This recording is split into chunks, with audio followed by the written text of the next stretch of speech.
After Moses and the Israelites flee Egypt, they go on a long, wild journey to the promised land. It's full of twists and turns, and along the way, Moses commands for people to go and scout out the land of Canaan, to check out the land flowing with milk and honey and see if there's any obstacles in the way. And the report came back that there were giants in the land. There were all kinds of different communities living there: the Amalekites, the Hittites, the Jebusites, and even the Amorites. And some even said the Nephilim. If you remember in Nephilim, these are the fallen beasts Genesis 6 talks about, the sons of men, these giants in the land. And you can see that there was some exaggeration going on here. The flood would have wiped out the Nephilim, so there would be no descendants from them. And these people were glad to have the milk and honey and the fruit, but they were afraid of what it would take in order to seize it. Well, Caleb says in Numbers 13, chapter 13, verse 30, he quieted the people in the presence of Moses. And he said, "We must go up and take possession of the land, because we can certainly conquer it."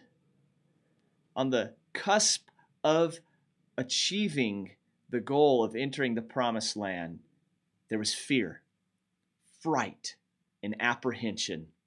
It was Caleb who believed in the promise of God. It was Caleb who said that they could be conquerors. It was Caleb that reminded them that they had to follow God's instruction.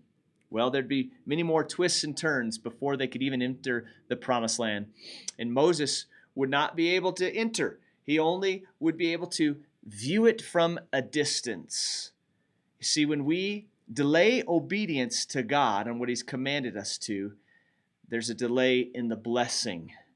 And you and future generations could be affected by disobedience. When God calls you to stand firm and to be strong in the Lord, even in the face of fear, even in moments of dread, it's in those defining situations of life that we ought to step in to the moment and allow God to strengthen us and allow God to help us to overcome our fears. There's a lot of chaos and unrest in our world today. This week has proven that life can be pretty scary. In the face of great difficulty, will you be like Caleb to stand firm and say we must obey God? Or will you be like those other scouts who want to run away from God's promises? Stand firm. Be like Caleb.